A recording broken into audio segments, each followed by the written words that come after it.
Welcome to Heaving Bosoms, the podcast where two best friends recap romance novels while giggling, opining, and playing tricks on each other. This week, I've got so much going on.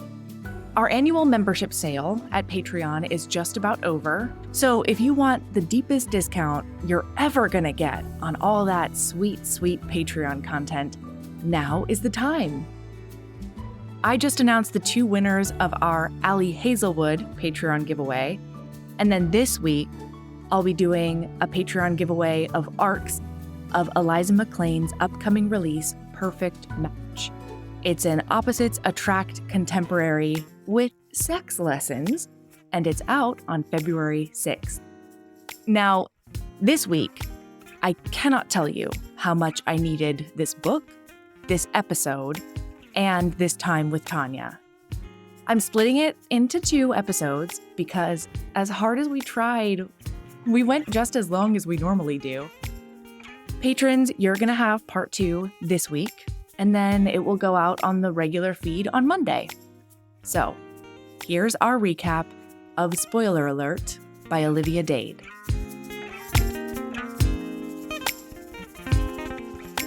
Hello.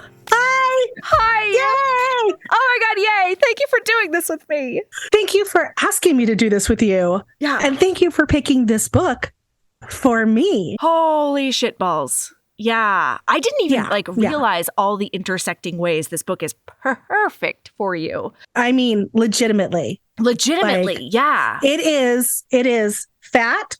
Yeah. It is fanfic. Yeah. It is TV. Uh-huh. It is all of those things. It's amazing.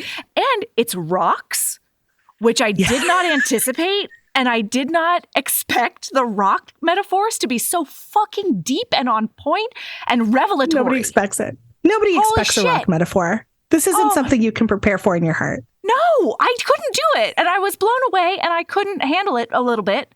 Like, this book is so well written. I can, and I knew this, right? I've heard it or whatever. I went to buy it to do this, with you. And Amazon was like, you bought this like 3 years ago.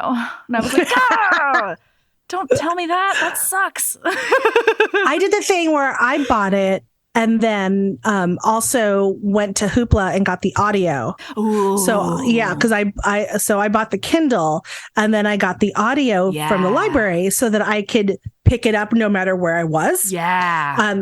Which I do when I really want to read something is I try to double up. So if I'm in the car versus when I'm walking versus when I'm sitting and actually able to read, I just bounce back and forth. I actually do the same thing. We need a super app. We need a super app that can tell where you are.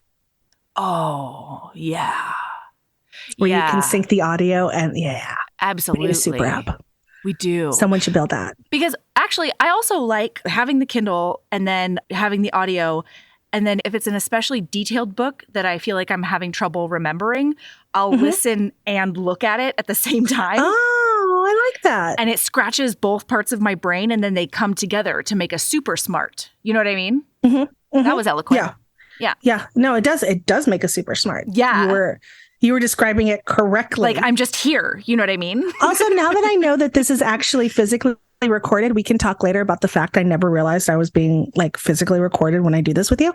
But now that don't give me that look. Don't give me that look. I don't pay attention to these things. I know, but I disclose to all of my guests. And you've always looked beautiful every time we record it. That's because I have like all the Zoom filter that that touch up my appearance. No. And I just slap on some lipstick. No, it's because you have amazing skin and wonderful bone structure and all the bullshit. Thank you. All right. And those lips, Tanya. God. Well, yeah, no. I have a fantastic mouth. It's true. Really do. Dead on. You really that was a genetic gift. That was a little hand me down from my grandmama. I'm glad that did you right. She really did. She gave me the tits too. It's fucking amazing. So no, the thing is that I want people to understand that I am not just one of those people that's like, I'm the fat because I have genes in double digits. I am a fat woman. I describe myself as fat. Yes. I just have really good angles on my laptop. So I just want to make sure that's clear. The only reason you're not seeing all of the chin is because I know how to place my laptop because I taught online for several semesters. Yeah, absolutely. Yeah. Because I do think that the fat representation in this book is overwhelmingly what it's known for. Yeah. But it's fantastic. And it's, so we're going to talk all about that, I'm sure. Yeah. But before we begin with I found out, listener, that Melody did not read the dedication page. No, I didn't. Before she does, okay, I'd like to point out there's a little game we used to play. Are we playing Zero to Steal Magnolias, Tanya? Fuck! We are playing Zero to Steal Magnolias. This is a game we designed to see because Mel's a crier. And I'm a crier, but Mel's a crier. I'm a serious crier. The joke was show Mel something, a picture, a meme, a video, a television something. It doesn't matter. Show her a clip and see how long it takes her to ugly cry. In a scale of 0 seconds to Steal Magnolias. Steal Magnolias being the ugliest cry we could think of. Yeah. Oh, shit. Oh, no. Okay, now read the dedication page. I'm scrolling and if you want to read it out loud to listeners so they can hear the way you're going to break down, that'd be great. Fuck. All right. Dedication. To everyone who's ever doubted, as I did, someone who looks like you can be desired. Someone who looks like you can be loved. Oh, no. Someone who looks like you can have a happy ending. I swear it, Todd. That was mean. Oh, no. Oh, shit. The trouble with doing podcasts with your friends is that they know you really well.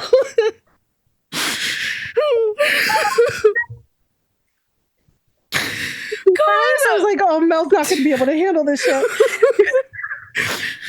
Oh, Olivia Dade is so mean and so wonderful. Oh, okay. Oh, no. Oh, it's so good. Oh, I'm very mad at you both. I'm really mad at you both. You have to be mad at her a little more than you're mad at me. Yeah, fair enough. That's just, I'm just going to say that's the appropriate thing. But yes, so... Yeah, So should we get into it? Yeah. Okay, I have to pull up. How am I going to do the rest of this podcast now? Oh, shit. Okay, so we tend to go too long.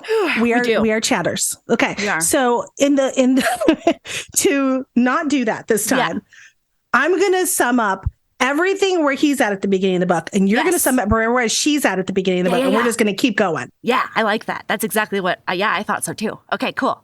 Excellent. Okay. The first thing I have to do is remember his name because I have not been calling him. I always know his name is Marcus. My notes. But the problem is that his full name, Marcus Castor Rupp. Castor - Rupp. Yes. Ladies and gentlemen, we have Marcus Castor Rupp. Marcus Castor Rupp is an actor who is not unlike an actor we all know. What is it? What is it? Coster-Waldau. Nicholas Coster-Waldau. Oh, I don't know who that is. You didn't realize it's Jaime from Game of Thrones. What? It's Jaime from Game of Thrones. This is supposed to be Game of Thrones. I mean, I know it's Game of Thrones. I don't know who that actor is. Oh, shit. Okay. Yeah. Oh. Nicholas Coster-Waldau. 39, blonde. I'm here with you. I'm here. Sorry. Okay. So we've got our stand-in. Now, we can debate the relative arguments that go on about this book in terms of fanfic and stand-in and all that crap. Sure. We can have those conversations later. But for now, here he is. He is an actor finishing up a long run on a fantasy show called Gates of the Gods. It's his last day of filming. He puts his whole bussy into it, as the children say. Mm-hmm. His whole bussy's out there in the sword fighting and the horse riding and the, saying goodbye to Dade. It's Gates of the Gods. It's based on mythology, obviously, based on Virgil. And so the thing about it is that he is clearly drawn as gorgeous, gorgeous, gorgeous actor who's not that bright. Yeah. And, we all know We all know those actors that pop into our head when we think about they're very pretty. And thank goodness that they're very pretty so that they can make a living off of being that. So that's what's happening with this guy. Internally, though, is not that. This is a thing that he is doing that has become his brand, and he has leaned into it. And the showrunner saying goodbye to him after his last scene, as traditionally done on TV, makes it very clear that he was hired and stayed hired for his pretty face, even though it's obvious that he cares deeply about his craft, about his character work, about his acting, about his cast and crew, particularly the crew he's deeply affectionate with, and all of this. But he is done, and now he has to figure out the rest of his life. So he's flying back to California from where they're filming in Europe, and he is wondering what's going on. And what he does when he gets back to the hotel room is his favorite pastime that he does on the sly, because it turns out that the star of this show is actually an avid fanfic reader and writer. And in those online communities where he's obviously going by his show, his pen name, he also is so into it that he is on a separate server for ultra writers of the show that all hang out in one community. And he has an assumed name there, and he has a deep relationship with another writer who's he works with plot back and forth. They are friends. They talk almost every day on this server. Obviously, they don't know who each other are, but this is clearly the way he chills and relaxes. So conversation with this person, heading back to Cali to restart his life. He's at a crossroads. He's been pretending all over the place. He is ready to do something else. Take it away. Where is she?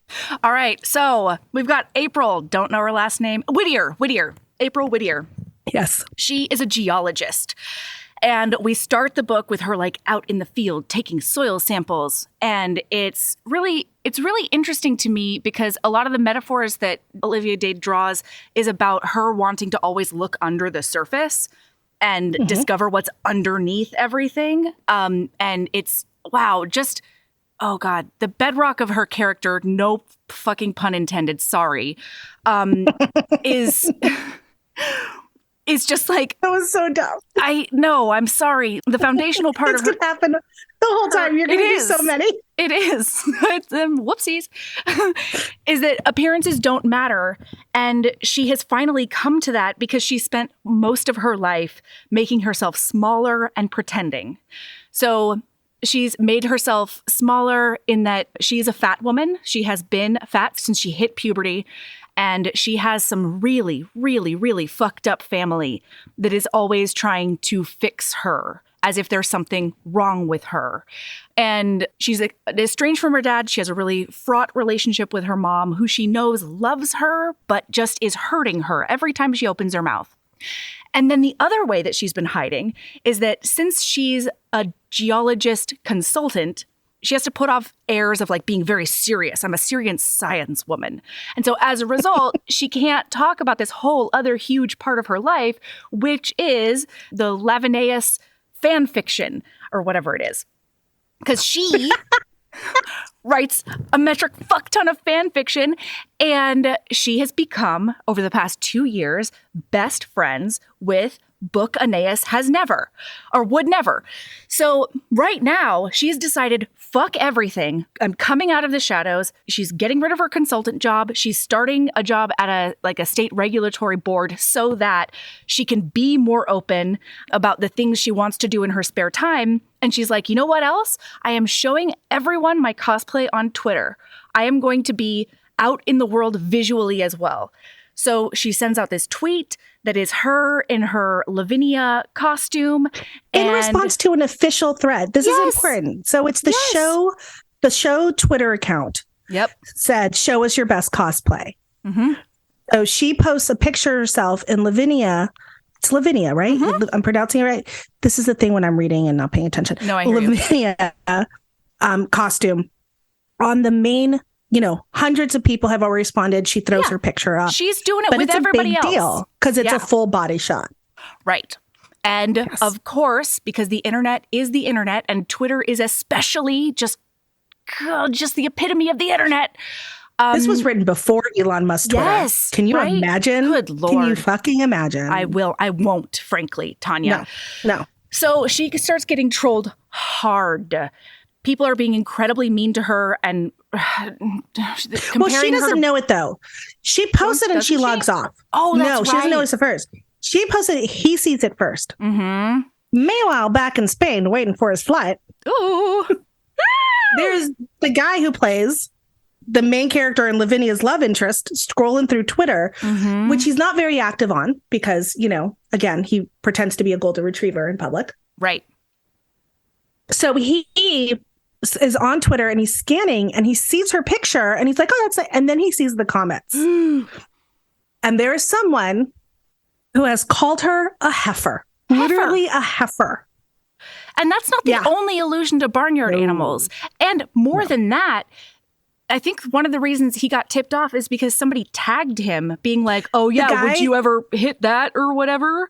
Fuck yeah, you, the guy who is causing shit, literally, this is what he says. It literally just says at her handle, so Lavinia's 5ever, could ever imagine herself capable of portraying Aeneas's on-screen love interest. Mm-hmm. And then a bunch of other guys sort of pile on because, internet trolls find each other. Oh, yeah. Yes. So he immediately was like, I have to respond to this. I can't just let this be. So he says, she's lovely, and I don't want to be an asshole's favorite actor. Stop watching Gods of the Gates and go fuck yourself. Love it. He doesn't do that. He wants to. Yeah, it's roughly that, though. Yeah, he says, at Lavinia's 5ever is gorgeous, and Lavinia couldn't have asked for a better tribute. And then the guy responds to him. The troll literally says, stop the hypocritical white knight shit, like you would ever let yourself get within 15 feet of that cow. Yeah.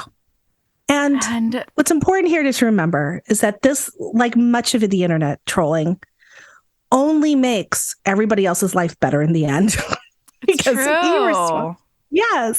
Because he immediately responds and says, will you please have dinner with me? So he does a whole thing of, she's gorgeous. I'm going back to California. Lavinia's 5ever. Will you please have dinner with me? And that is when April logs back in and sees what just happened. And she's like, I think he just asked me out. Like I don't blame her. She's like, what bizarro world am I living in? What fic am I living in, frankly? Exactly. And so she DMs him and she's like, oh, hey, because he followed her. Yes. Which made it like extra real. So she's like, hey, man, thank you for, being cool in public, but like you don't have to go through with this whole thing. And he was like, and he says, no, as I said, you're lovely and I would love to have dinner with you, but that shouldn't be pressure on you. You can rebuke me publicly. It's fine. Whatever you want to do, ball's in your court. And holy shit, she's going to go to dinner with Marcus Castor-Rupp. Okay, let's stop for a second. Please tell me everything. If this had to happen to you. Oh, God. If this had to happen someone to on me. TV. Yeah, someone on TV. Oh, don't put me on the spot like this. Don't do it, Tanya. No. Who would it be? Oh, my God. Oh, no. Oh, this... I think I know. Well, the first person that came to mind is why can't I Justin Baldoni? Oh, I mean, he's always present in my mind. I love it. I love a Justin Baldoni. I mean, Team Raph for life. Team Raph, you fuckers. Team Raph. All Team Michael people can go straight to hell. Oh my God. I mean, they just need to get their heads checked is all, I don't understand it, but he is I think Michael was supposed to be a golden retriever. I think he was kind of a jerk, but whatever. Team Raph for life. By the way, that's Jane the Virgin talk. If you didn't know that everyone. One. So yeah. I mean, I just watched The Last of Us, and so I have a Pedro Pascal thing happening in my face. Oh yeah, okay. That's pretty tough. Yeah. Okay, yeah. No, I can see that too. I mean, the things are so much limitless. But I think I thought about Justin Baldoni specifically because he doesn't remind me of Marcus because of the public persona, but rather in public, he is who Marcus is in private. He's like, yes. I am Mr. Feminist Extreme, like down with toxic masculinity. He's very interested in dismantling patriarchal norms. Yes. Yeah. He's a good guy. His TED Talks are really good too. Yeah. And his relationship with his wife is just stupid. Yeah. It's just a real life romance novel. It's just stupid. Yeah, it's too much, frankly. And really okay. And then I'm going to bring it right back down to the superficial. Justin Baldone's dad is so hot. He is such a stern brunch daddy, Tanya. Oh my god. Oh my god. His Instagram, I'm just like, hello, Mr. Baldone. Yes. Oh my god. I was talking to Andy J. Christopher today, and she was like, yeah, I was thinking of like doing a Substack or something, but I think all I would want to do is just adjudicate stern brunch daddies. And I was like, yes, you have to do that. That's amazing. Yeah. You have seen the Daddy Dog Show SNL sketch? No, I haven't. Okay, immediately following this, you have to look it up. All right. It is one of the funniest SNL sketches of the last decade. Yes. It's the Westminster Dog Show, but for daddies. Oh, God. Oh, no. Okay, yes. So and I will put that in the show notes, listener. Put it in the show notes. Yeah. No worries. Yes, 100%. Okay, so back to April and Marcus. Yes. They now are going to go on a date. She is going on a date with a mega TV star. And I fucking love her, Tanya, because she's like, I really would rather go with this other guy, Alex, who does actually seem smart in public. Also, this is the first time Marcus fucks up. So the thing is, Marcus has this like thing where he hides his intellect from the public, but he's just outside this woman, and this is the first time in the DMs that he uses a word. He uses disoblige. Yeah. I want to disoblige this assholes that are online, and she flags it. She's a words person. She's a writer, and she immediately flags, why is he using the term disoblige? But she sort of blows it off because, why is he using it correctly? Really? Yes. Mm-hmm. Yeah. So this, of course, becomes a thing. It becomes a huge thing because, of course, all the tabloids pick it up. The show starts publicizing it because it's the star going out with a fan, and it's like huge, good publicity. And so because of that, her mom gets wind of it. And she does take a call from her mom, which is bad idea. Been there. Bad idea. Always just nope. It's a nope from me. And her mom is like, "Oh my gosh, what are you going to do? You're going to wear like a sack, right? It's going to be a black sack that shows none of your body." Mm-hmm. Yeah. And this is a classic. What is the new term for this? That TikTok hit almond moms. Almond moms? I have not heard of this. Oh, this is a thing on TikTok now where it's the label for this type of toxic mothering that is always deeply concerned about weight and how you look. And it's the mom that has many eating disorders herself that she is determined to pass along to her women children. And it's almond mom because of that thing where for a snack, you're supposed to have 5 almonds. You're supposed to have only a couple of almonds. Oh, fuck. That's so on point. God damn it, TikTok. TikTok University. Listen, I've now managed to get a couple of degrees and working on another one. And yet I'm proudest of my degree from TikTok University. I hear that. So, wow. Almond moms, the extremely horrifying phenomenon. It's so common that we now have a name for it.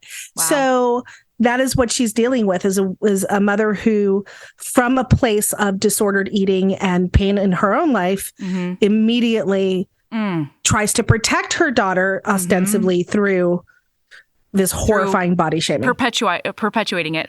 And like I had a moment where I was like, Olivia Dade, is this a thing? And then I remembered and by is this a thing? Like, is it this extreme? Like, is it this upfront? And then I remembered a mom we both know who did have a girl child. And we were very concernicus about it. And I think you know exactly who I'm talking about. Oh, I know exactly who you're talking about. I mean, I have bumped against this mom as when I was a college speech coach many times. Yeah. Yep. One of my very favorites in terms of just sheer lunacy was when a student of mine came back home from Christmas break with a new app on her phone to log all her calories that her mother put on her phone so that her mother could monitor it from a distance. No. Oh, God. Oh, no. Can you possibly imagine? Can you possibly imagine? No, I can't. And that's Let me tell tragic. That's abuse. It's abuse. I very much am extraordinarily lucky. I am a fat woman who has a mother who would never. He would never. In fact, like, is just the most supportive person. Yeah. If I decide that I want to lose some weight or if I decide I don't care or whatever, has never said a negative word about my body or the way I look ever in her entire life. Yeah. And I mean, I think that also is reflected about the way she lives her life, because she's a gym rat, but she's a gym rat because it brings her legitimate joy. Yeah. As a matter of fact, if she doesn't go to the gym, she's a cranky bitch. Yeah. So, yeah. But that's the thing. It's just, it doesn't have, I think that the most important thing are parents who understand that you're your own person. Right. And Absolutely. that's something that we're not all blessed with.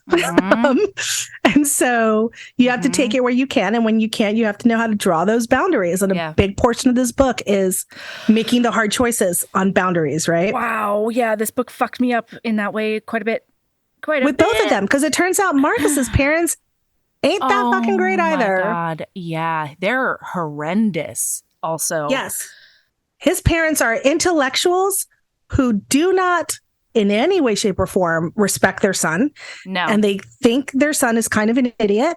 And to the point where they're both academics in the classics, and they have penned articles on how damaging his television show is to the source material. Which is just a wild thing to do. Wild. And then it turns out his mother has, so he has dyslexia. Yes. Completely undiagnosed. Yes. By two teachers.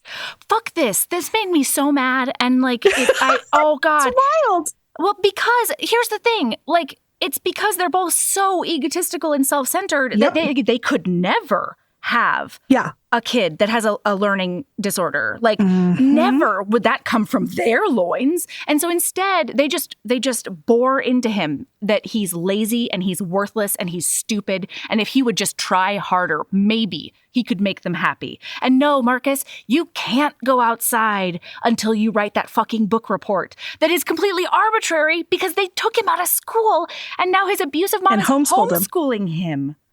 Yes. Fuck, dude. And the thing is that he was undiagnosed until adulthood. Yeah. And has developed workarounds, right? Yes. Because, and which is what most, both dyslexic and most people who are semi-literate or illiterate do. They create workarounds in order to live their lives. Absolutely. And so he has done that. He has, readers. And so it's interesting because his relationship with her as writers, which is, their separate relationship that exists throughout this book for a while. That relationship, they both know each other's strengths and weaknesses. He has admitted to her that he's dyslexic. Right. She understands that. So they talk about plot. They talk, and they write different styles. Like she's a fluff writer. She loves fuzzy. She usually does modern AUs. Modern AUs, which every fandom deserves a modern AU where it's a barista. Yeah. Everybody, every fandom deserves that. And he does really, really, really super angsty. Boy, she says drama. His tag needs to be, what is it? Misery ahoy. Misery ahoy. Oh my God. She's so fucking funny. Yes. Which my favorite tag on AO3 in terms of just sheer, like, this is going to be lunacy is dead dove, do not eat. That's a warning, y'all. That's what they mean. They mean it. Pay attention to that tag. Absolutely. So they have this whole thing going on. So both of them have parents that they have to deal with. But meanwhile, they got to take all that baggage to this first date. Yeah. So we are going to go over again. God damn it. Oh my God. I know. I'm sorry. I'm not sorry. I'm sorry, but I'm not. No. I was determined to make this a tight 45 minutes. This is my time. No, you can't. We can't. We love each other too much. Okay. So then they go to this date and she arrives and she decides that instead of a black sack, she's wearing this form-fitting sea foam green number that does show a many cleavage. And all the curves. and all those curves, and her goddamn flaming red hair is just gleaming in the candlelight, and it's just ridiculous. And freckles. And oh God, her freckles. He loves the fact that she didn't cover up her freckles. And I just sort of died a little bit. Then, plus, she is really thrown off at very first because he's there early and she's 10 minutes early. And so she's like, I don't understand. Wait, I thought that the Hollywood types were supposed to like be late and, but he's like really conscientious. And they sit down and he's really nice and kind, but he won't say anything. He keeps on being like, no. Would you like to talk about my workout routine or what I put in my hair? Hair flip, bicep bulge. Here I come over here. There's a plot on The Good Place that this reminds me of. And it's Chidi? No, not Chidi. The hot demon that she was fake with. Yeah. Who's the only thing he knew how to do was take off his shirt. And every time he needed to get out of a room, he would be like, I'm going to the gym. And he would run away because he didn't know how to handle this without giving up the plot. That's what this reminds me of. He doesn't know what to do. He wants to talk to her. He finds her interesting. Yeah. But he doesn't know how to do that because he's too busy pretending to be his public persona. Right. And she is fucking bored. Oh my God. Not only is she bored, she's politely not having it. Like every time he tries to do the things he does with other people and just like, take a long pause or something, she just very quietly waits until he answers her question. She's just like, oh no, I'm right here. It's fine. I'm ready. Here's also the next piece of fat representation that's really important is the checking for intent. So she orders, she loves food. She's a food person. Yeah. And she's like watching him watch her order. Is he going to react? At some point she says, I really like food. And he says, that's obvious. Like, because she's enjoying her food. And she's like, what does that mean? To see what's the tone? What's the tone? What's the tone? What's the subtext? This hyper awareness of the subtext around eating and food. Right. And if you're doing it correctly. Right. Absolutely. Absolutely. Yeah. And, she talks about how she's worried because a lot of her other dates or whoever will be like, oh, well, look at those. Look at a salad. Wow, man, that salad looks scrumptious. And so she looks and she orders the 3-course prefix, which God, we love I miss a prefix. I miss a prefix so hard. I love a Somebody prefix. We used to get prefixes all the time. I know. We love a so prefix. Nice. God. Yeah. Okay. Yeah. Anyway, and she like pauses and waits and he's like, oh, good call. And he orders the same thing. And I'm just like, oh no, I love him. So finally she's like, I really want to hear about your acting and stuff. And he tries and tries and tries to dodge all of this. And he's like, you'll be bored. And she's like, no, like I am a fan of the show. That's how this started. Not going to be bored. And then finally he breaks down when he starts talking about the crew, when he starts talking about all the people who trained him to do the skills he needed to show on screen.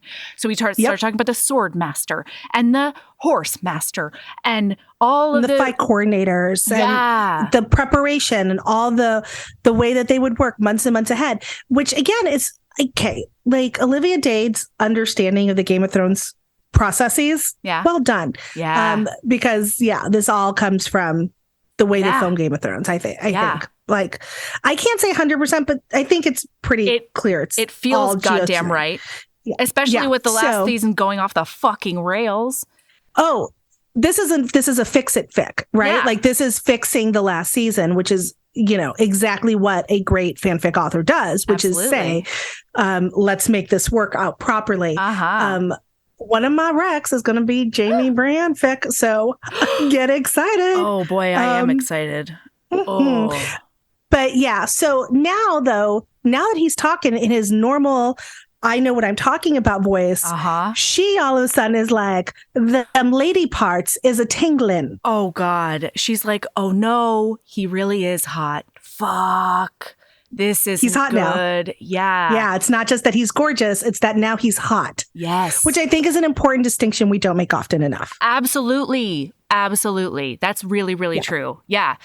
So, and then he's like, well, tell me about geology. And she's like, I really think that it's going to be the other way around here. You thought I was going to be bored, but like you're going to be bored. And he's like, no, really. And he starts asking questions. She can see that he's asking questions while trying to sound dumb. And so he'll be like, what is that? It's not the Marianas Trench in this one. He says, like, what's a seismology? He says something wrong. And he says something really stupid. It's so stupid. No, it's that she says, I'm a geologist. And he says, so you make maps? Oh, yeah. So you make maps. And he's like, well, it's weird because she's not giggling as though she's patting me on the head. It seems like she's giggling like she's laughing with me. And that's weird. And meanwhile, we get in her perspective and she's like, that was a good one. Oh, shit. That was a good one. Like, yeah, that was a nice deflection. It was so dumb. It was smart. And then he like finally says, well, why rocks? And she tells him about being in they mentioned 2 of the major earthquakes that had happened in Cali. Yeah. Which, having been through those, wild. And realizing over time that she was really into seismology. It wasn't seismology that she was really into. It was the geology of it all. Right. And that these rocks sort of tell a story, right? Mm-hmm. Time, it tells a story about time, tells a story about pressure, tells a story about, the way landscape. The earth evolves. Right. And so that the earth is always moving and it's very, very deep and it turns molten in the inside. And it's all of these sciences that are melded together to create the story of what we live all the time. Yeah. And you did not expect all the geology. No. You didn't expect rocks for lovers. And here we are. Oh, yeah, here we are. And I'll tell you something. Marcus Castor-Rupp also did not expect the geology to give him a semi. But boy, howdy. He's like, look at her. She's sitting in that candlelight and like, she's so smart. She's just so goddamn smart and passionate about it. Oh, God. So she goes to the bathroom and she's like, I need to get it together because the lady parts are aflame. And like, this is now dangerous. When I walked in here, he couldn't hurt me. But like now that I'm a little interested, like I'm in trouble. Mm-hmm. So she goes back out and he says, I would really like a second date if you're interested. And there's this pause. And he is sitting there being like, oh, nope, here it comes. Yep, absolutely. She's not going to want to see me again because I'm not enough. And like, I wouldn't want to hang out with my public persona either. So I get that. Mm-hmm. And he's like, I just hope she'll cushion the blow and like not tell me it's because I'm a dumb idiot golden retriever. And she says, I can't because I write fanfic about you and I think it would get weird. And he's like, excuse me? What? Okay, I'm going to tell you. Tell me everything. Right now. Yeah. This to me, if we want to talk about the way people are like, this book is unrealistic. I'm like, first of all, I want to eye roll. Every time I hear that, it's a book. Calm the fuck down. Yeah. But also admitting to, that to me is the one thing where I was like, I mean, just bold as brass, just saying it. I know. Especially because she tells him like they're incredibly erotic. It's explicit. There's many thrusts involved in my fanfic. And hundreds of thousands of words in total over the years of them banging it out on AO3. Yeah. And the idea that she would just say, I was like, like my whole body just imagined looking at someone and saying that out loud and just being like, I could never. And I know people have done it because people do it at cons and actors get famously uncomfortable sometimes. Yeah. Almost too uncomfortable sometimes. Sure. Some of it's just homophobic, but you know, definitely. But and some people just embrace it, right? Like over the years, it's a well-known fact of the industry, and creators come and writers come from all walks, and many, many, many successful TV writers are very open with the fact that they wrote fic. Yeah. And that's how they develop their voice and how they learn to write for characters and learn to create dialogue. This is not a hidden thing at all. But to look at someone on a date, Yeah. Like, I think in this moment, I finally understood what romance authors talk about when they think about their grandma picking up their book accidentally. You know, because before I was like, grandma got it, you know, back in the day. Grandma knows way more about shit than you do. But in this moment, I was like, oh, nope, I understand now. I do. I understand. Oh, golly. Yeah. So she says, I think it would make it weird. And he's like, wow, that is an incredibly creative excuse. And I'm frankly impressed. And then he goes, so what's your handle? Like, what's your screen name? And she tells him that she's universal Lavinia unapologetic Lavinia stan. And meanwhile, her best friend Buccaneus would never, always calls her Ulcie. And so, God, so he's like, oh my God, I've randomly sat down and gone on a date with my internet best friend / mega crush, who I have known I can't actually meet in real life, because nobody can know I write fanfic against my own show. In direct, it fucks my contract over hard. Oh, and not only does it fuck the contract over, but then it's the reputation, right? Like he's writing fic. He's writing fic about his own character. He's that guy. Like this could really fuck with his career. Like a lot. Like not a little bit. Yeah. It would not be considered cute. Sure not. No.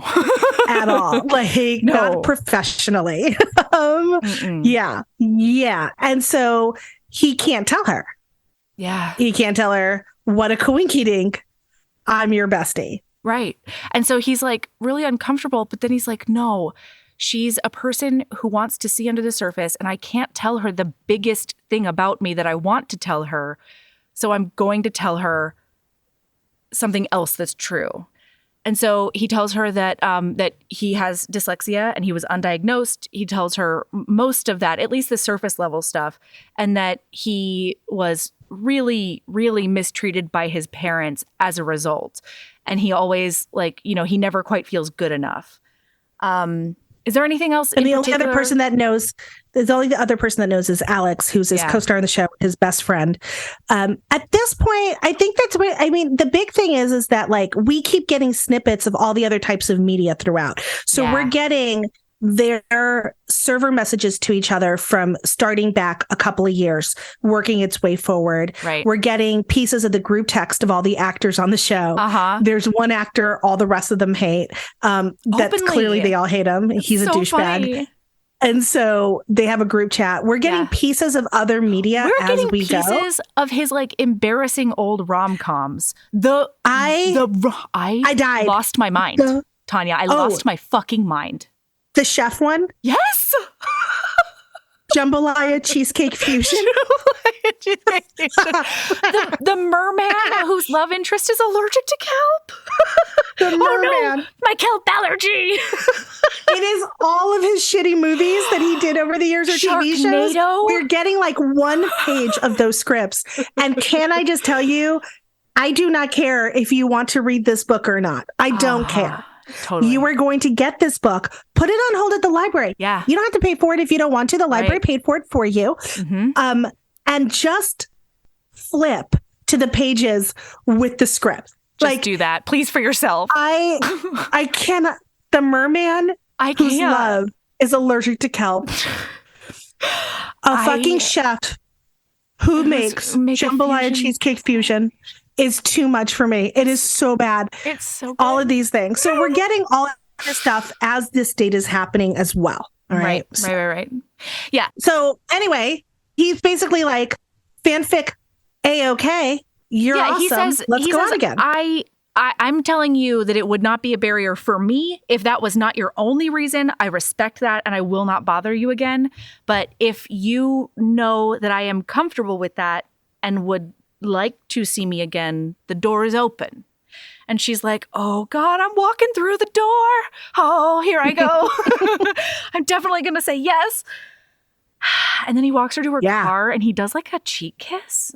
He does a cheek kiss. Gentle touch. Also, they're getting like photographed by people around the restaurant and she's having to deal with that. And he's like talking her through it a little bit. But it's becoming clear that it's going to be more intrusive than maybe she even imagined. So, okay, have you ever taken a picture of a celebrity in a public place? No, I have not. And I had the biggest opportunity, Tanya. Do you want me to gloat in front of you right now? No worries. Do it. I was in New Orleans for a work conference, and I went to one of the backdoor clubs. It was fantastic. And boy, howdy, was Gerard Butler just standing there drinking a beer, and all of these idiots, I'm sorry if you were one of those people, but all of these idiots would not leave that man alone. He was just trying to have a night out with his fucking beer and whoever the fuck he was with. And they kept on going, he can't hear you. There is a trumpet band in front of you. Stop it. So absolutely not. I was like, Gerard Butler gets to live in the world without me intruding. Listen, living in New York, you ran into celebrities all the time. Also, and Michael that's Cera. exactly it. You just keep your mouth shut because it's part of the social contract in New York City, right? Like, you just try not to be an asshole. Yep. I desperately wanted to take pictures all the time, every time I saw a celebrity. By the way, smoking is bad, whatever, but smoking did get me 2 interactions with celebrities that I will never forget. Yeah. I quit smoking, so everybody can just calm down about that part. But tell me. Number 1, Philip Seymour Hoffman and I shared a cigarette in an alley during the intermission of his play, Jack Goes Boating, at the Public. Oh my God. And it was incredible. And number 2, Padma Lakshmi asked me for a lighter outside of Nobu. That's right. And I gave her my lighter, and then we smoked. And when I met Philip Seymour Hoffman, I was just like, he's so cool. Yeah. When I met Padma Lakshmi, I was like, I want to crawl into your skin and also marry you. I don't know what to do. I want to marry you. I want to be you. I want to strangle you because you're too pretty, but I want to hold you close. I want to sleep with you like a pet. I don't know what the fuck to do. She is so beautiful. It is like, television does nothing for her. Oh my God. Is so beautiful in person. It is horrifying how beautiful she is. She just glows outwardly, and I have never felt so frozen in my life. I love it. Than to, I didn't know, I understand why cults happen. Totally. I would have culted for her. I would have culted for her. All she had to do was ask. Oh, God. She only asked me for a lighter. I did tell her to keep the lighter. Did you? The power she held in her benevolent hand, and she did not wield against you, Tanya? I would have left my life and followed her anywhere. You would have been like, where's Tanya? She hasn't responded to my email. No.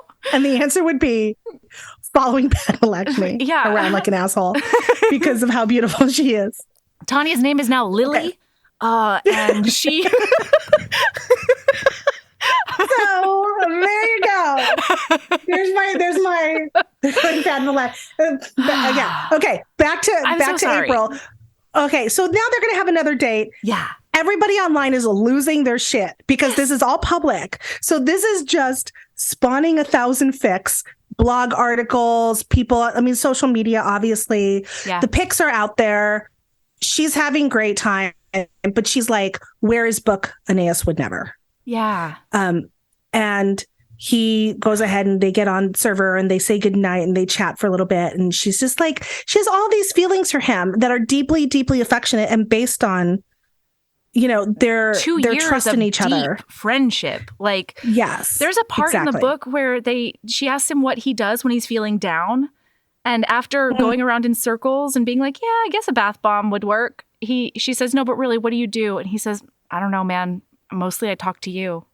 It's so sweet. It's so sweet. It is. So, and the other thing that's complicating this is that she has approached him several times to meet in person at a con or something. And they have a con coming up that she's planning to go to. Yeah. He just always can't. But he says really fucked up things like, you have no idea how much I want to, though. And it's not fucked up because it's like mean. It's just like, like that doesn't, Yeah. And she's like, I went out on this date. That's me. And he's like, you looked really nice. And you had a good time. Is he a good guy? And she's like, yeah, he's a good guy. We're going out again. And he's like, that's great. So I'm going to be out of the country for a while for work, and I'm not going to have internet access, and I can't talk anymore, and I'm really sorry. Bye. He portrays a work trip to Mars is what he tries to convince this woman of. Am busy. He really does. I have to sub for the Mars rover. I'm putting on my tinfoil.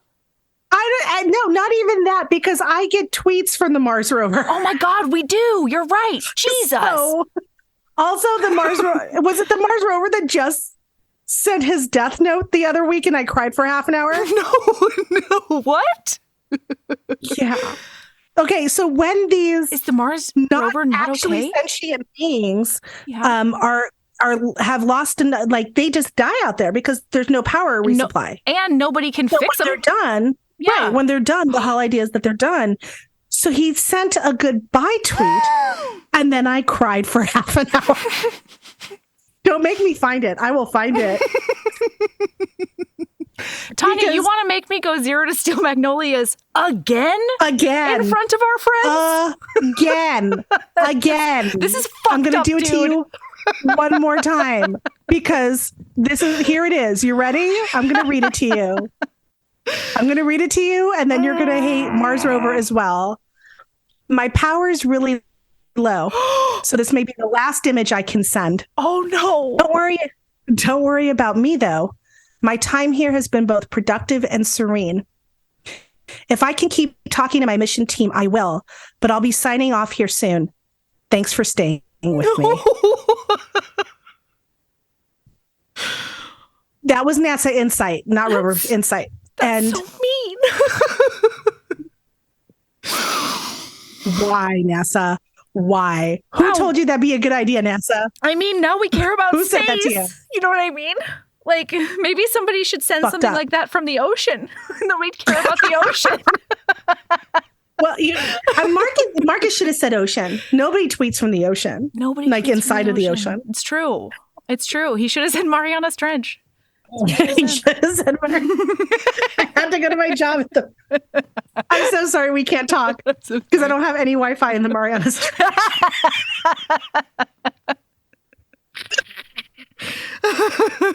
Yes. That's the only place. I literally don't understand how he fucked that up so badly. But and she's like, and so she says, okay, fuck it.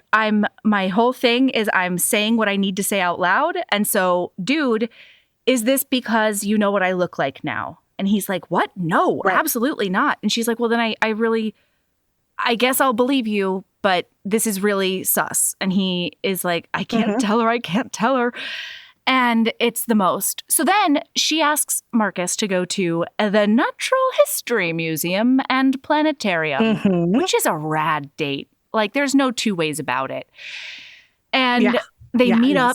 He's immediately struck by how beautiful she looks with her ponytail in the goddamn sunshine and how beautiful she is in her goddamn casual clothes. And he tells her she's beautiful and she kind of can't handle it a little bit. And then they go inside and like there's a thing that happens at the cafe, but we don't have time for that. What really happens is and you know what we also don't have the time for, but it's killing me, is Julius Caesar Redux. Julius Caesar motherfucking Redux, dude. Julius Caesar Redux, which is the Julius Caesar story if everybody were vampires. Yes. And it includes the line, Caesar must die. Again. Well, but also it's also directed by the equivalent of like Michael Bay. So yes, exactly. Ultra misogynist. I love everything about that. So good. Oh, just Cleopatra being an evil vampire. Okay, so Okay, so they're in the museum and he starts talking again about like the cool shit he has to do for his job. And he can tell that she is just so into it when he talks technical to her.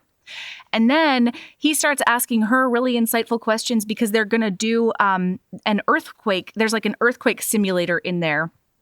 And he's like, okay, tell me about the earthquakes because I lived through the most recent one, the one in the 80s, I think. But otherwise, I don't know anything about them. So as she like lets go of his hand because their fingers are interlaced pretty much immediately and forever from now on. It's bananas. It's so hot. Yeah. And he's like, I love the way she, uses her hands to gesticulate, but also I really just want to hold her hands still. So I'm a little mad about it as well. It's very conflicting. Mm-hmm. Also, they go around to the regular areas because she's like, we're going to look at rocks. Like, this is so exciting. And the moment they get to the first plaque, the first sign explaining the exhibit, she sort of freezes up a little bit, just, being sensitive to what he's going to say. And he says, hey, I'm not going to be able to read them as fast as you. So like, please be patient, or don't get impatient, I think is how he actually says it. And she's like, oh my God, of course not. Like, never would I ever. So then they do go into that earthquake simulator. And boy, it starts a shaking and a rolling, listener. And they start a leaning and a stabilizing on each other. He puts his arm around her and he says, just for a precaution, because the first earthquake is real small. And she's like, oh yeah, just a precaution. And he can feel her tit up against his pectoral or whatever. And he can't handle that either. It's the meeting of tits. That's the tit press. Yeah, that's the one. Yeah, that is the technical term for it. And then by the end of it, she's like clinging to his neck and talking to him about the earthquake as it's happening as well. Yeah. And then he does just one precise movement that does bring her from his side to where they're pressed front to front. Yeah. And it's a shaking and it's a rolling. And she has both of her hands around him now, and he is stabilizing them with his big man muscles or something. And then they're just about to kiss. He says, may I? And she says, yes. They are just about to kiss. And of course, the ride stops. Which is some nonsense. I will say this. I did not like that the kiss was cut off. I also want to point out that earthquakes are not sexy. There, I said it. No, they're terrifying. Olivia Dade deserves a medal for making an earthquake sound sexy, because it did sound extremely sexy. They are not. Mm-hmm. As a kid who grew up in Cali, I'm going to tell you they're not. Yeah. But he has to take a distinctly unsexy thing and make it super dreamboat hot. She did that so much in this book. Yeah. But it's clear that she knows, like, it's clear that they're both into it, that they're both sexually attracted to each other. Mm-hmm. And, and I also appreciated that. This idea of, she never has to question that. Like, she sees it, she acknowledges it. Like, she checks to make sure he's right. And then she goes above and beyond to like confirm it later. And that's not a sex joke. That literally happens in between sex scenes a couple of times. Yes. And I get it. I really do appreciate that. So then they go outside. So they go outside, and then the paparazzi appear. No, I'm sorry. I have to talk about this. She says she's worried, and she says, hey, was that okay? And he's like, actually, I told my parents that I didn't like museums. And she's like, oh my God, I'm so sorry. And he's like, it wasn't true though. And he says, what I found out today is that I just didn't like how I felt with my parents at museums, because I couldn't read the signs fast enough, and I couldn't explain to them what was going on fast enough. And I just felt so small. And so she's like, God, Marcus, I'm so sorry. Thinking that she triggered that in him. And then he says, don't be sorry. I'm trying to thank you for showing me that I can love museums. Sir. Sir. How dare you? And meanwhile, they're like inching closer together because their chemistry is just magnetic. Neither of them really even realize it's happening. And so after that, listen, if this was just a regular ass, adequate, wonderful romance novel, this would have been the first kiss moment. But instead, something truly unexpected happens, and it managed to be hotter. And that is that he just bends down. He does get in the curve between her neck and her shoulder, and he does give her a public hickey while he's breathing on her neck and in her ears and stuff. And oh my good Lord. I felt like I was levitating out of my body when I read that part. It was nuts. Yeah, it's very hot. And it's like he says like a series of thank yous. Yeah. Like as he's like lips against her neck. Oh, geez. You know, oh my God. Thank you for a perfect afternoon. Thank you for being so patient, so smart, so gorgeous. And then they finally kiss. Yeah. And it's good. It's so much good. Okay. Then the paparazzi shows up. Yes. And she gets really freaked out because they immediately start asking her personal questions about her identity and all this stuff. And she watches his persona turn on a dime. And so he takes off his shirt. He takes off his shirt spontaneously. That golden retriever's like, oh, hey, boys, look over here. His ab. It's really hot. Mm-hmm. Here, my nipples. Yeah.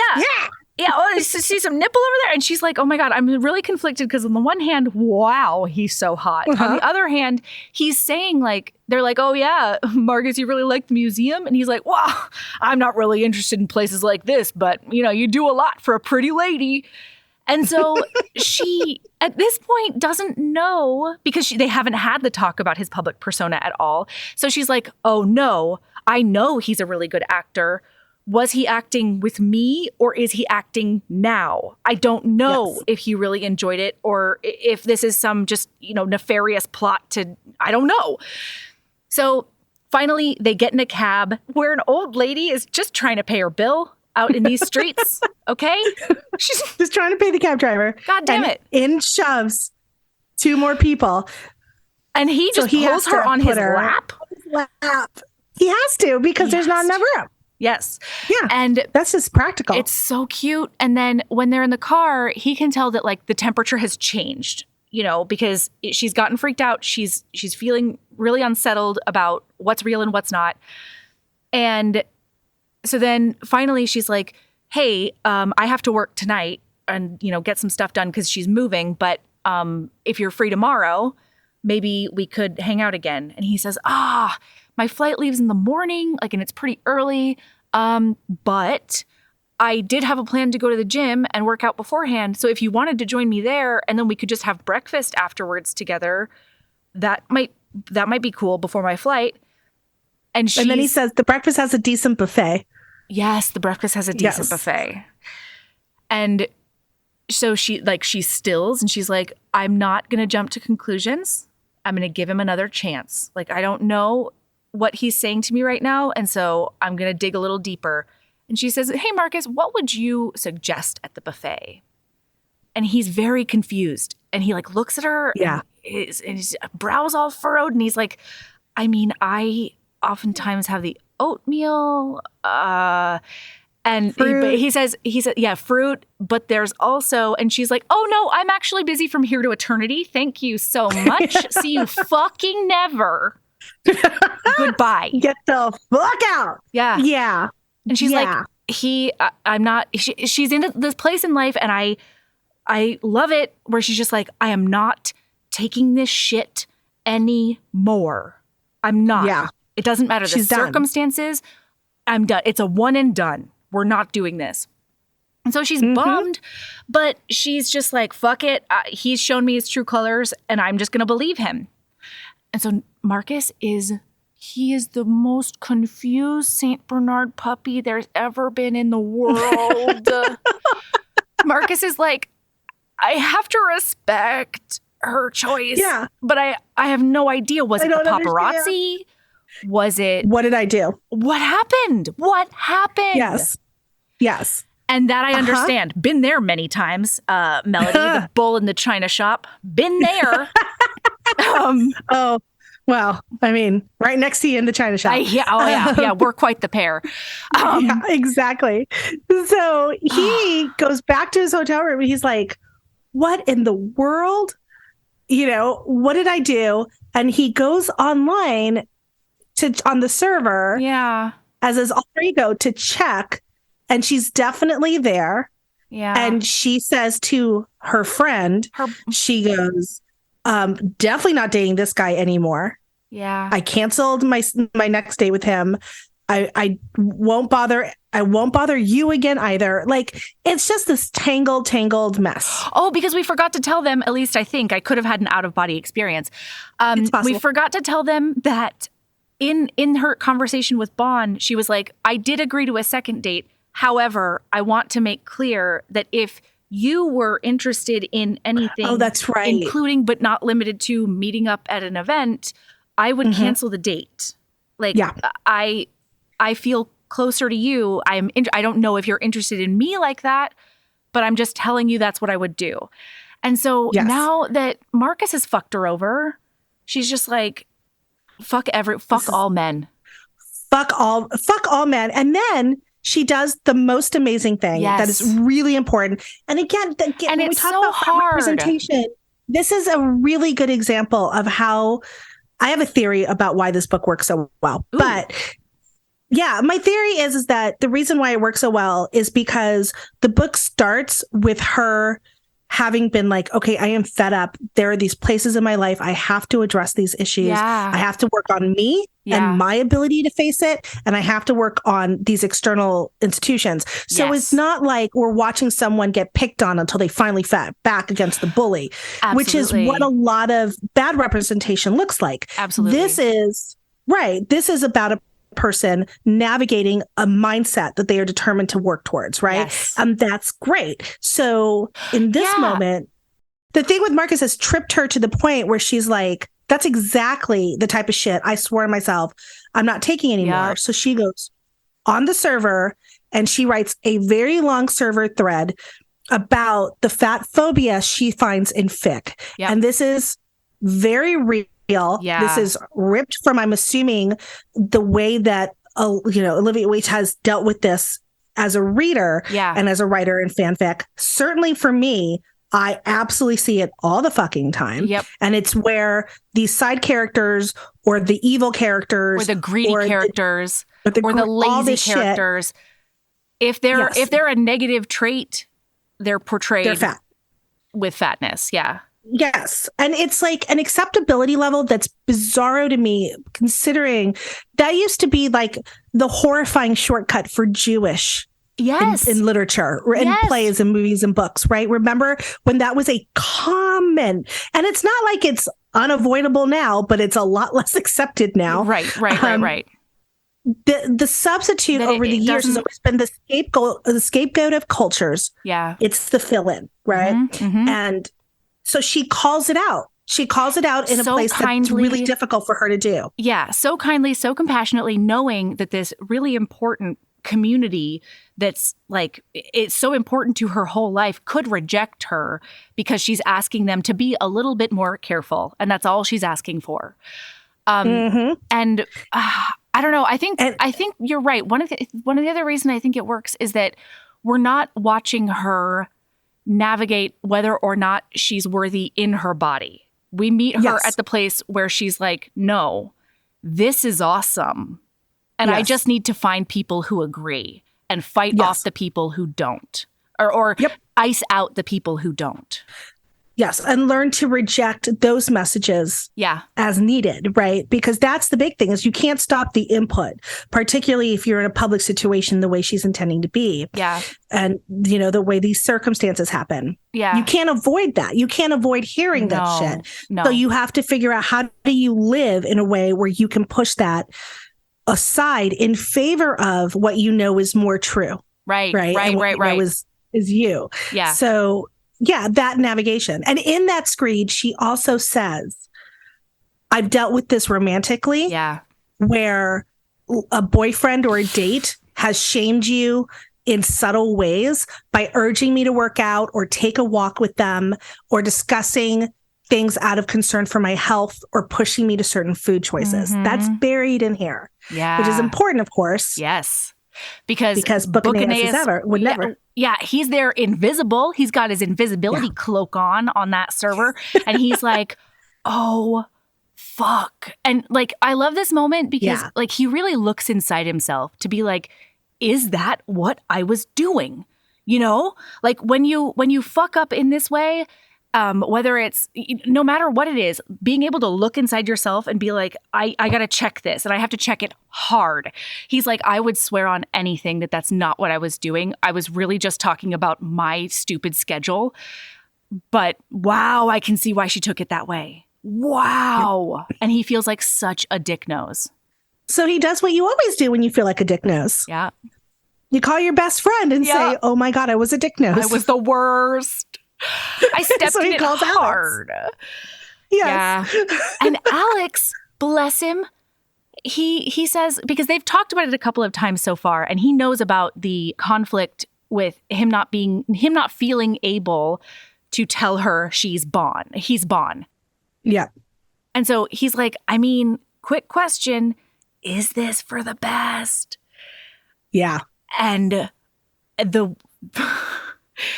severity with which Marcus comes back to be like, what? No! Like, what? How could you even say that? She's my dream girl. She's amazing. She's everything. Blah. And Alex is like, listen, man, I get it. Make your choices. I don't know. And I love Alex for that. He's like, I'll have your back regardless, Yeah. Meanwhile, Alex is dealing with book 2 in the background of all this. She lays book 2 out in the background really, really lovely, I think, because I'm now cannot wait to pick up book 2 because of the way she laid all of these plot points. Like, you see everything that's going to happen in book 2 and you don't care. You want to read it. Oh my God, it's so good. It's so good. So yeah. Wow. But meanwhile, Alex is like, you're going to do what you're going to do. Yeah. I think it's not worth your career. Right. But in the meanwhile, be true to yourself. Don't lie to her. Also, I'm going back to LA. So get your ass down here so we can watch Bake Off together. That was amazing. Yeah. They love Bake Off. It was so cute. So then, okay, so now she's talking to her coworkers because she started this new awesome job where like people can be weird and it's great. And they ask her about Marcus. And she's like trying to figure out what she can say because she's very cognizant of people's privacy. And she's like, you know what? The biggest thing I can say is that he was incredibly kind to me. And then that gets her thinking because she's like, I don't know, like the way that he treated me in that last couple of minutes is so completely the opposite of everything he had shown me thus far. And maybe I made a snap judgment. I'm not really sure. And she starts thinking, that's probably what he eats because he has to. He has to. And so that's what he was trying to say. And maybe I was just... And so it's important because it's important that she realized that, again, your baggage makes you think, receive communication in a particular way. Yes. And you have to know what those filters are so you can know whether or not you need to take them out. Yep. And pay attention more. Yep, right? Absolutely. Well, so she gets on the Twitters. And on the Twitters? Yeah, she DMs him. She goes, tweet, tweet, tweet. And she is like, hey, I've been thinking about your invitation. I'm not much for working out, but if you have another suggestion, I'm open to seeing you again. And he responds within like milliseconds, ? And he's like, yeah, let's totally do it.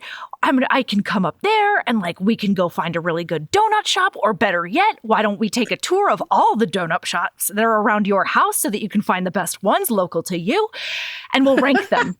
And she's like, I've never heard of a better date in my whole life. And frankly, she's correct. Okay, so for me, it would not be donuts. No, but same. If someone said that about tacos, I don't know what I would do. I mean, don't know. The Mopsy and Flopsy would certainly come out. Yeah, they would just plop. Yeah. Those are my boobs. Those are her boobs, guys. That's what we call our boobs. Yeah, Mopsy and Flopsy. So and don't forget Cottontail. Oh yeah, Cottontail's very important. Oh yeah. So we catch them at the end of this date, and she has eaten a I can't pronounce it. A croffinut. A croffinut. Yeah. Which is coffee, croissant, muffin, donut. Yes. And no one needs that. No one needs that. And she found out that it does contain the amount of caffeine in 4 espressos. And he's so cute because it's from his point of view. And she's like, gotta walk. I'm swinging our arms. And he's like, she's never been cuter. Yes. So I don't know if you know about Panera Sip Club. Yes. This summer, Panera Sip Club fucking added lemonade, the charged man. lemonade. God damn it. We were sucking those down all summer. I'm talking multiples. Like literally, like we'd be like, "Oh, it's been 2 hours." Well, another it's free refills, everybody. That's dangerous. Oh my God! It turns out they have enough caffeine to kill horses. Yes, and we were guzzling them, and then we were accidentally making homemade Four Locos because I was taking one of those and mixing it with a whole bottle of Prosecco and calling it a summertime beverage. It was a Four Loko. So it was basically making Four Locos. You did it. So Panera Sip Club, the cheapest way to get that Four Loko feeling back into your life. Look out, everyone. Charge lemonade. You've never been so productive in your goddamn life. I mean, all summer. Yeah. So, okay. So then they start walking and finally they get to a place where she's like, "Hey, I know a lot of your roles have been really hard, but I do wonder if there's like the hardest role of all. And that is whatever the fuck you're doing in public. Can we please talk about that?" So finally he explains to her that the worst son ever, his role, the worst son ever it morphed into well-groomed golden retriever because it was his defense mechanism. When his parents were really upset with him, he would be like, if I do a persona, then they're not actually hating me. Then they're just hating this worst son ever situation. And when he was early in his career, he had just gotten the Aeneas part, and he and Alex were brainstorming like how to navigate his newly discovered dyslexia while doing interviews and all this other stuff. And he's like, all the promo. Yeah, all the promo. And he's like, I was ready to go and talk about the character. I was ready to talk about the mythology. I was ready for everything except for the lady to hand me the book this is based on and on the fly ask me to read a page. And he gamely tried to. And it was terrible for him. That's not great.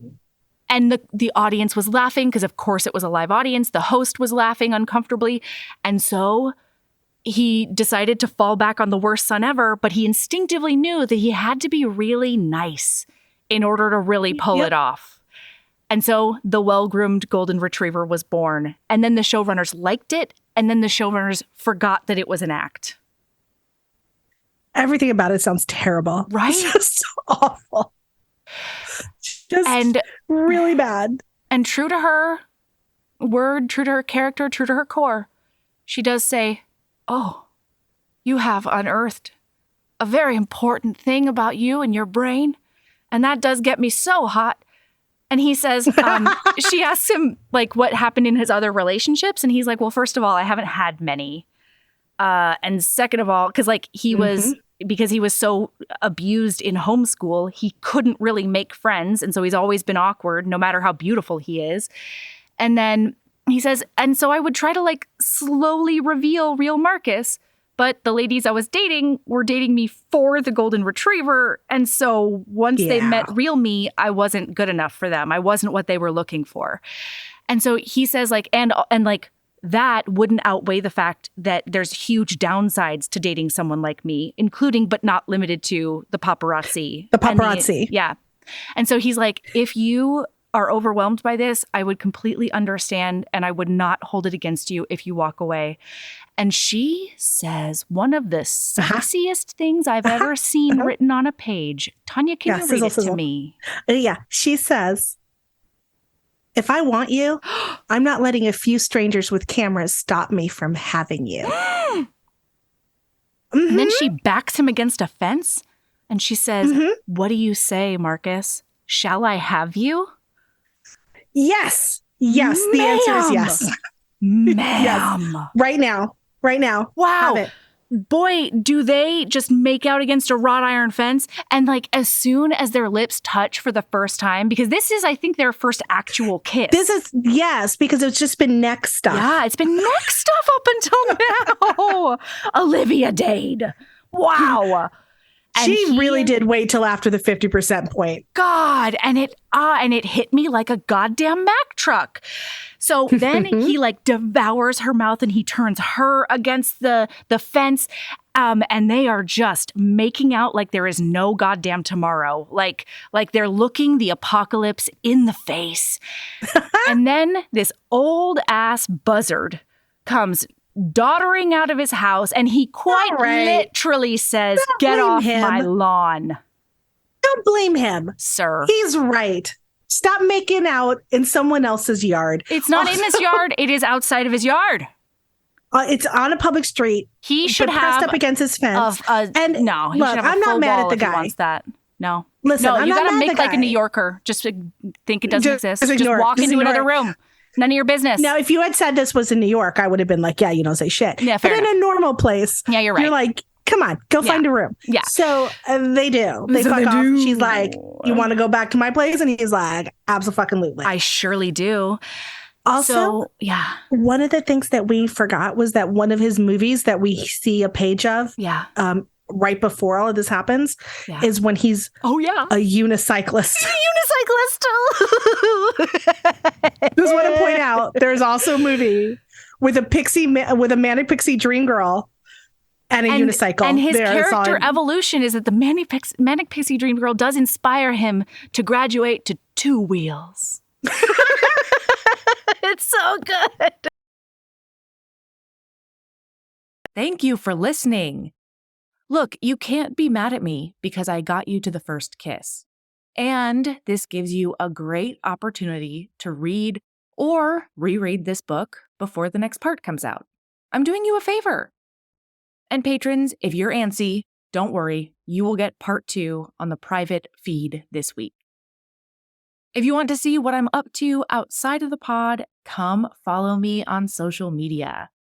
I'm mostly on Instagram these days. That's at Heaving Bosoms. Our Facebook group is still the happiest place on earth, and that's the Geriatric Friendship Cult. And I'm considering getting a TikTok? Ugh. Are y'all on TikTok? Let me know. So, keep being a badass and love yourself as much as you love the Westminster Dade show, because boy, did I watch that right after recording this. Thank goodness Sarah Whitney sent it to me because she was just as baffled as Tanya that I hadn't seen it. And it did not disappoint. The one thing T didn't mention is that Matt Damon is in it. So yeah. All right, love y'all. See you next week.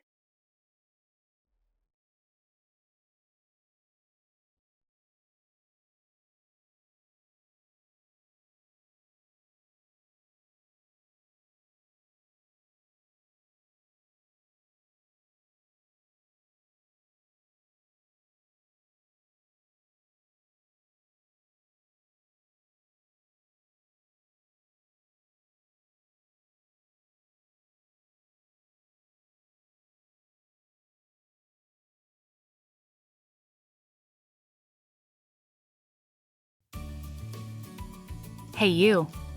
Yes, listener, you. Are you loving the show?